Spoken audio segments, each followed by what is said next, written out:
Rajesh law centre में आप लोगों का स्वागत है।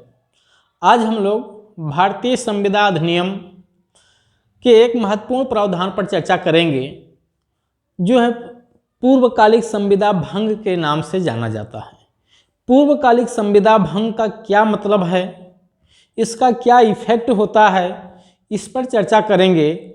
ये परीक्षा में बहुतायत पूछा जाता है, चाहे एकेडमिक एग्जाम हो या पीसीएसजे का एग्जाम हो, ठीक है, या एचजीएस का पेपर हो।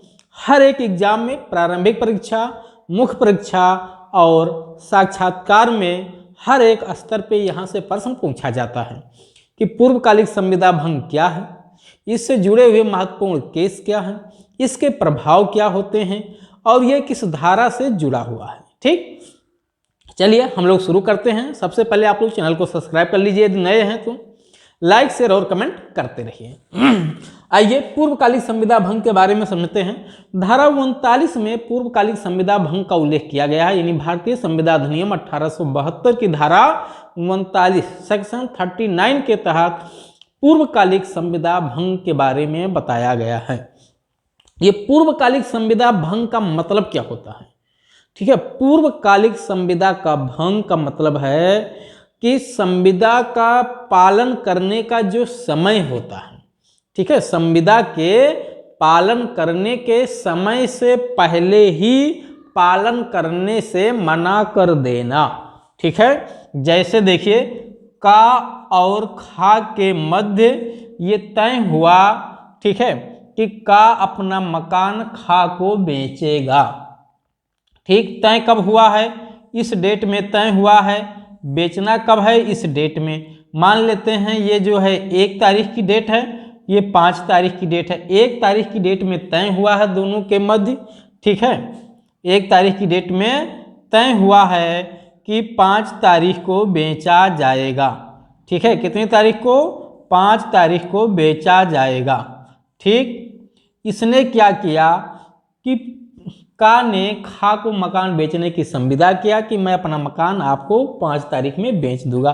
संविदा हुआ है 1 तारीख में, ठीक है, 1 तारीख में संविदा हुआ है, और का जो है 3 तारीख में, यानी बेचना कब था? 5 तारीख को, तो 5 तारीख का समय आने से पहले ही 3 तारीख को ही मना कर दिया कि मैं अपना मकान आपको नहीं बेच पाऊंगा। इसी को कहते हैं समय से पहले संविदा का भंग किया जाना, पूर्वकालिक संविदा भंग। ठीक है, पूर्वकालिक संविदा भंग यही है पूर्वकालिक। पूर्वकालिक का मतलब कि काल, काल मतलब समय, समय का मतलब संविदा किए जाने का समय के बाद जो एग्जीक्यूशन का समय है, निष्पादन का समय। तो संविदा के निष्पादन के समय से पहले संविदा का भंग किया जाना पूर्वकालिक संविदा भंग कहलाता है। ठीक, जैसे एक दूसरा दृष्टांत, का ने खा से कहा था कि मैं तुम्हें ले चलूंगा घुमाने के लिए। ये दोनों में संविदा हुई थी कब? अगले साल।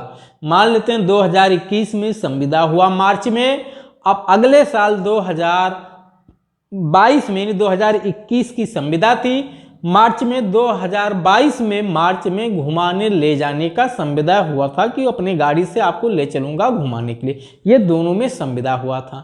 का दिसंबर 2021 में ही, यानी मार्च आने से पहले ही मना कर दिया, मैं नहीं ले जाऊंगा। तो उसने क्या किया? संविदा समय से पहले भंग कर दिया। ठीक, ऐसी स्थिति में क्या उपचार होता है, खा को उसी पे चर्चा करना है। ठीक, जैसे मैं एक और दृष्टांत देता हूं, का और खा के मध्य ये संविदा हुआ कि का खा से शादी करेगा, यानी का ने खा को वचन दिया कि मैं आपसे शादी करूंगा। ठीक, कब शादी करूंगा? 6 महीने पश्चात, 6 महीने का समय दिया गया कि 6 महीने बाद शादी करूंगा। का ने क्या किया? का ने किसको वचन दिया था? खा को, कि मैं 6 महीने बाद शादी करूंगा। का 2 महीना जैसे ही बीता, गा से शादी कर लिया। तो का जैसे ही गा से शादी कर लिया, अब क्या इसे संविदा भंग माना जाए कि नहीं। खा जब केस फाइल करेगा कापे कि साहब इसने संविदा भंग किया है, तो खा का कहेगा कि 6 महीने का मैंने आपको समय दिया था ना, इंतजार करो, जब 6 महीने पे मैं नहीं करूंगा तब आप कहना। ठीक, तो क्या इंतजार किया जाए या मान लिया जाए कि का ने संविदा भंग किया, क्योंकि उसके वचन से, उसके कार्य से तो वो शादी किया जाना उसके द्वारा अब तो असंभव हो गया है। हाँ, ये अलग की बात है कि वो भी शादी भंग करके उससे शादी 6 महीने बाद कर सकता है, लेकिन प्रथम दृष्टया उसके आचरण से ये मान लिया जाता है कि का ने संविदा भंग कर दिया है। ऐसी स्थिति में, ठीक है, इस पे होचेस्टर बनाम डे ला टूर का केस है, बहुत महत्वपूर्ण केस है। इस केस में प्रतिवादी एक संदेश शहर था, कोरियर था, उसने वादी को शहर, एक दूसरे शहर घुमाने के ले जाने की संविदा किया कि आपको एक शहर ले चलेंगे घुमाने के लिए। ठीक, ये 1952 में संविदा हुई थी, दोनों के मध्य संविदा कब हुई थी, 1852 में संविदा हुई थी। ठीक, वो समय आने से पहले ही प्रतिवादी ने मना कर दिया कि मैं तुम्हें घुमाने नहीं ले जाऊंगा। ठीक, जब इसमें वादी ने इसके खिलाफ संविदा भंग का केस फाइल किया तो इसने ये दावा किया कि जो समय मैंने आपको दिया था घुमाने ले जाने के लिए, उस समय का आप इंतजार करो, अगर मैं उस समय आने पर नहीं ले जाऊंगा तब आप संविदा भंग का केस फाइल करिए। न्यायमूर्ति ब्लैकबर्न ने इस तर्क को अस्वीकार कर दिया, ठीक है, कि ये अतार्किक होगा, ये असंगत होगा कि संविदा भंग होने पर भी उसके निष्पादन के समय का इंतजार किया जाए। ठीक, तो ऐसे स्थिति में 1853 में ये निर्धारित किया गया कि अगर पूर्वकालिक संविदा भंग हुई, यानी समय से पहले अगर एक पक्षकार संविदा को भंग कर देता है तो दूसरे पक्षकार को ये अधिकार है कि वो चाहे तो उसी समय, जिस समय संविदा भंग हुआ है, उपचार की मांग कर ले, और चाहे तो वो उस समय का इंतजार करे जिस समय पे उसके निष्पादन की बात की गई थी। ठीक, तो ये होचेस्टर बनाम डे ला टूर का केस बहुत लीडिंग केस है, इस विषय पे कई बार एग्जाम में पूछा गया, इसको जरूर याद रखिएगा।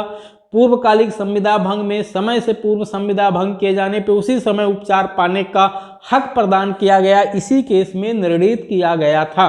ठीक, इसी तरह से 60 बनाम स्टोन का केस है 1846 का।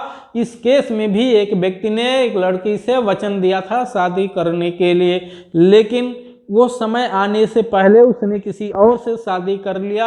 अब उसके वचन से मान लिया गया, उसके कार्य से, उसके आचरण से ये मान लिया गया कि उसने अब शादी करना संभव बना लिया अपने आप को, कि अब वो शादी नहीं कर सकता, अतः उस पर संविदा भंग के लिए केस फाइल कर दिया गया। ठीक, लेकिन एक एवरी बनाम बाउडन का केस है, बहुत महत्वपूर्ण केस है। इस केस में कहा गया कि अगर आप पूर्वकालिक संविदा भंग हुआ, अगर प्रतिवादी ने पूर्वकालिक संविदा भंग किया तो वादी को चाहिए कि वो उसी समय उपचार की मांग कर ले, समय का इंतजार ना करे। अगर वो उस समय का, एग्जीक्यूशन के समय का आने का इंतजार किया और उस समय के आने से जस्ट पूर्व अगर किसी कारण से उस संविदा का परफॉर्मेंस किया जाना इम्पॉसिबल हो चुका है, असंभव हो गया है, विधि ने उसे असंभव घोषित कर दिया है, मना कर दिया है, तो जो है प्रतिवादी पूर्वकालिक संविदा भंग के लिए दोषी नहीं माना जाएगा। ठीक, फिर से समझिए, जैसे मैंने कहा आपसे कि मैं आपको अगले महीने, ठीक है, अगले महीने क्या, दिसंबर में मैंने कहा कि आपको मैं दिसंबर में पढ़ाऊंगा, ठीक है, या दिसंबर से मैं आपको पढ़ाना शुरू करूंगा, हमारे और आपके मध्य संविदा हो गया पढ़ाने के लिए। आपने कहा सर जी मुझे पढ़ा दीजिए, मैंने कहा ठीक है मैं पढ़ा दूंगा। ठीक, कब से शुरू हुई संविदा, कब से हुआ है कि मतलब कब से पढ़ाया जाएगा, दिसंबर से, यानी 2022 के दिसंबर से संविदा हुआ कि दिसंबर से मैं आपको पढ़ाऊंगा। ठीक, फीस भी डिक्लेयर हो चुकी है। अब मैं दिसंबर आने से पहले अगस्त महीने में ही मैंने आपको मना कर दिया कि मैं आपको नहीं पढ़ा पाऊंगा, तो मैं संविदा भंग किया कि नहीं किया? तो ऐसी स्थिति में मुझ पे संविदा भंग का केस फाइल किया जा सकता है। ठीक है, मैंने उस दिन पढ़ाने के लिए दिसंबर में उसी टाइम पर किसी और को पढ़ाने के लिए मैं तैयार हो गया। इसका मतलब कि अब उस टाइम पे मैं आपको नहीं पढ़ा पाऊंगा, क्योंकि जो टाइम मैंने आपको दिया था दिसंबर महीने से, वो टाइम मैं किसी और से फिक्स कर लिया। ठीक, लेकिन आपने मुझ पे केस फाइल किया। मैंने कहा ऐसा आप इंतजार करो, मैंने आपको दिसंबर में जो टाइम दिया है यदि उस टाइम पे मैं नहीं पढ़ाता हूं तब मैं संविदा भंग के लिए दोषी हूं, अभी नहीं। ठीक, तो खैर इस तर को मेरे इसी होचेस्टर बनाम डी लाटूर के केस में ही डिनाई कर दिया गया कि मुझे मान लिया जाएगा मैं संविदा भंग का दोषी हो चुका हूं। लेकिन यदि आप उसी समय केस फाइल नहीं करते हो मेरे खिलाफ कंपनसेशन के लिए, आप इंतजार करते हो कि एक दिसंबर की तारीख को अगर आप पढ़ाना नहीं शुरू किए उस टाइम पे, तब मैं कंपनसेशन की मांग करूंगा, तो ठीक है, आप उस समय का इंतजार करो।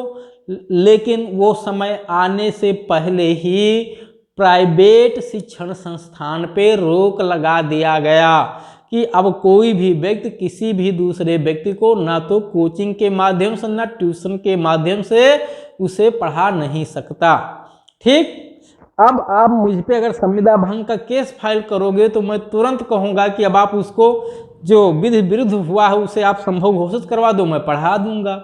ठीक, तो इस तरह से आपका लॉस हो जाएगा कि आपने समय का इंतजार किया और वो कार्य इसको करने का मैंने प्रॉमिस किया था वो विधि विरुद्ध हो गया। मैं अब संविदा असंभव हो गई, मैं परफॉर्मेंस करने के लिए बाध्य नहीं किया जाऊंगा और अब आप मेरे पे संविदा भंग का केस फाइल नहीं कर सकते। इसीलिए मैं आप लोगों को सलाह देता हूं, अगर कोई क्लाइंट आपके पास आता है तो आप उसे तुरंत यही सलाह दीजिएगा कि जब कभी पूर्वकालिक संविदा भंग हो तुरंत केस फाइल करके उपचार की मांग कर ली जाए। समय का इंतजार मत करिएगा उसके आने का, जिस समय वचन पूरा करने का समय दिया गया है कि कब वचन पूरा किया जाएगा। अन्यथा अगर किसी और कारण से वो वचन पूरा किया जाना असंभव हो गया तो पूर्वकालिक संविदा भंग के लिए केस फाइल नहीं कर पाओगे। यही बात एवरी बनाम बाउडेन के केस में हुआ था। इसमें प्रतिवादी ने वादी के जहाज को किराए पर लिया था और माल लादने के लिए कहा। जब वादी का जहाज वहां पे पहुंचा तो प्रतिवादी ने अपने हाथ से माल लादने से मना कर दिया था कि माल नहीं है अभी। ठीक, तो उसने संविदा भंग कर दिया उसी समय। वादी पूर्वकालिक संविदा भंग के लिए तत्काल में केस फाइल ना करके 45 दिन का समय दिया गया था कि 45 दिन के भीतर माल लाद दिया जाएगा। वो पूरा 45 दिन का इंतजार करने लगा कि यदि आप 45वें दिन तक माल नहीं लादेंगे तो हम संविदा भंग के लिए केस फाइल करेंगे। 45 दिन बीतने से पहले ही उस तरह से माल लादने को प्रतिबंधित कर दिया गया, अतः संविदा असंभव हो गई और इसमें प्रतिवादी अपने दायित्व से बच गया था।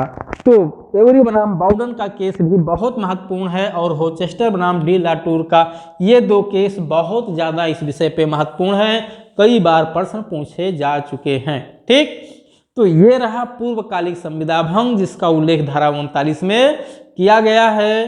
ठीक, अब आप लोग चैनल पे यदि नए हैं लाइक कर लीजिए, ठीक है, सब्सक्राइब कर लीजिए, शेयर कमेंट कर लीजिए वीडियो को और इसी तरह से आप बने रहिए। मैं बहुत सारे विषयों पे आप लोगों को इसी तरह से बताता रहूँगा, धीरे धीरे सही। ठीक है, एक बार में कोई चीज़ संभव नहीं हो पाता है, धीरे धीरे सारे विषयों पे हर एक वीडियो आ जाएगा। आप लोग देखते रहिए, लाभ लेते रहिए, अपने दोस्तों तक वीडियो को शेयर करते रहिए, ठीक है, और अधिक से अधिक इसका लाभ उठाइए।